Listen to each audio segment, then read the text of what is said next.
Hi, I am Avery, and here is my final project. For a quick overview here are a list of the areas that I am going to dive into: location, traffic sources, content, active users, user explorer, and demographic overview. The first area I dove into was locations. At first glance, you can see how many active users there are and what country they're in. Pulling information from the image, we could see that there are 15 active users, with the majority of the users being in the United States. Also, from the image, we can see how many active cities there are, but to see this data, you must click on a specific country. So going into that, I chose the United States because it had the largest amount of data. Within this data below, we can see the exact cities where the users are located and how many users are in that area. The image shows that there are 9 active cities in the United States and lists them, but doesn't clarify which state. The top locations are Mountain View and Palo Alto, and these are both located in California with 2 active users in each city. It was interesting to watch the map live and see new users. The longer I watched, the more locations that popped up here in California. The second area I looked into was traffic sources. Traffic sources are how a user got to the website. The top medium from this data was the organic search, specifically from Google. This means that the user specifically searched on Google and found a link to the website from there. While watching the data live, I saw that this continued being the top way users access the site. The third area I looked into was content. Within this area, we could see what pages are being active by the users. Watching live, the data changed several times because users were bouncing from page to page on the website. The one that appeared more at the top were the ones here, these home ones, of course, being the home page. uh, we could also see what device they were accessing this from. Uh, and knowing this can help aid in the page design. For example, if the mobile is low, maybe the design is incompatible and could use some improvement in the coding for that. The fourth area I looked into was active users. This area showed the total number of users for the whole month of November. From this data, we can see what days of the weeks attracted most users. We can see that the weekends shown here, they're the lowest number of active users. We can also see a spike right in this area.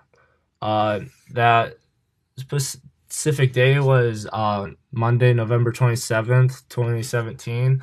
And the reason for this spike could be because it was Cyber Monday, which can attract more users to an e-commerce website.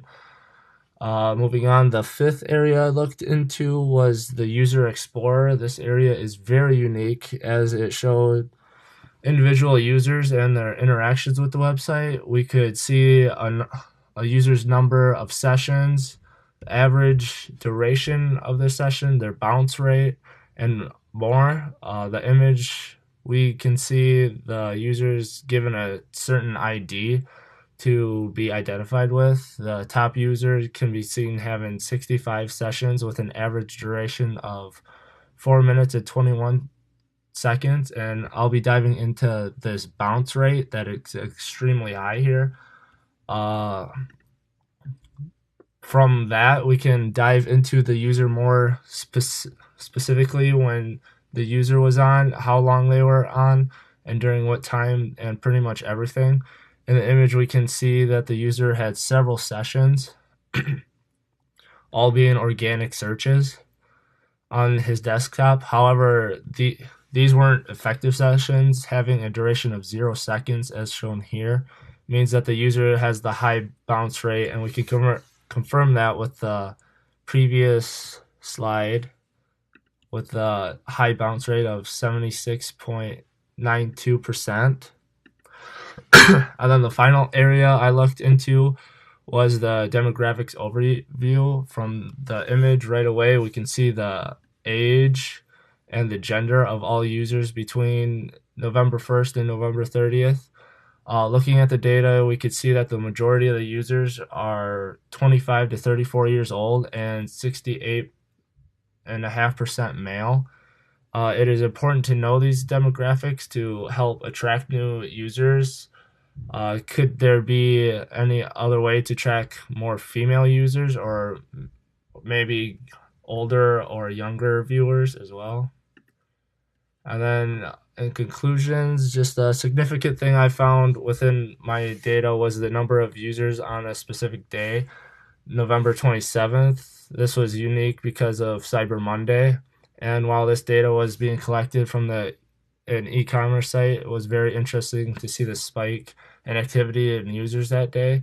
It is important to know certain cultural holidays and such for those types of outliers within the data to help make sense of it more. And then the top recommendation I have is specifically linked to the traffic source. Seeing that the top way users are reaching the site is from an organic search on Google makes me feel like there isn't a lot of other ways to reach the site. This could be a good marketing strategy as to put out more ads on social media sites, especially since social was the lowest. My second recommendation also goes in hand with the marketing strategy to try to increase the range of the demographics. Try marketing out to more states in the United States and also other countries. Also, try targeting more female users, but keep an eye on the number of male users because you don't want to lose the large number of males that you already have. And that is all. Thank you for listening.